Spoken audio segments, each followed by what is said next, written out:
এক ইহুদি কিশোর রাসূল সাল্লাল্লাহু আলাইহি ওয়াসাল্লামের খেদমত করতো। ইহুদি কিশোর, কোন ধর্মের কিশোর বলেন তো?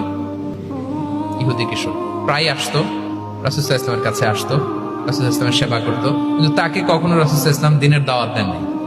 ছেলেটা ইহুদি, কিন্তু তার সামনে কখনো দিনের দাওয়াত তিনি দেন নাই।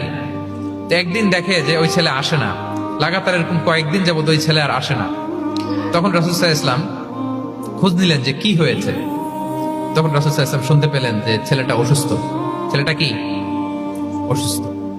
আল্লাহর হাবিব সাল্লাল্লাহু আলাইহি ওয়াসাল্লাম তার বাসায় গেলেন, যে দেখলেন যে বিছানায় পড়ে আছে ছেলেটা। আল্লাহর হাবিব সাল্লাল্লাহু আলাইহি ওয়াসাল্লাম গেলেন, যে দেখলেন যে ইহুদি ছেলেটা বিছানায় পড়ে কাতরাচ্ছে, পাশে ছেলেটার বাবা।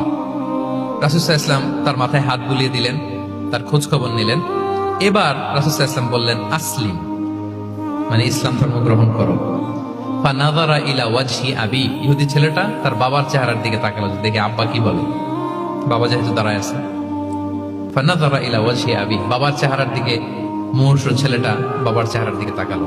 তো বাবা বলল আতি আবুল কাসিম, মানে আবুল কাসিম যা বলে তাই শোনো। রাসূল সাল্লাল্লাহু আলাইহি ওয়াসাল্লামের বড় ছেলের নাম ছিল কাসিম, ফলে ওনাকে আবুল কাসিম বলে মদিনাতে ডাকা হতো। আমাদেরও তো বড় ছেলে বা বড় মেয়ের নাম ধরে ডাকে না? রাসূল সাল্লাল্লাহু আলাইহি ওয়াসাল্লামকে মদিনায় বলা হতো কাসিমের বাবা। তো ছেলেটা যখন বাবার চেহারার দিকে তাকালো, বাবা বলল আতি আবুল কাসিম, তুমি আবুল কাসিমের অনুসরণ করো, যা বলে তাই শোনো। ছেলেটা তখন পড়তে আরম্ভ করলো আশহাদু আল্লা ইলাহা ইল্লাল্লাহ ওয়া আশহাদু আন্না মুহাম্মাদুর রাসূলুল্লাহ, মানে মুসলিম হয়ে গেল। রাসূল সাল্লাল্লাহু আলাইহি ওয়াসাল্লাম ইহুদিদের ঘর থেকে বের হয়ে আসলেন আর বললেন আলহামদুলিল্লাহিল্লাযী আনকাযাহু মিনান নার, বুখারীর বর্ণনা। প্রশংসা সে আল্লাহর, যে আল্লাহ এই ছেলেটিকে জাহান্নাম থেকে মুক্তি দিয়ে জান্নাতি বানিয়ে নিলেন।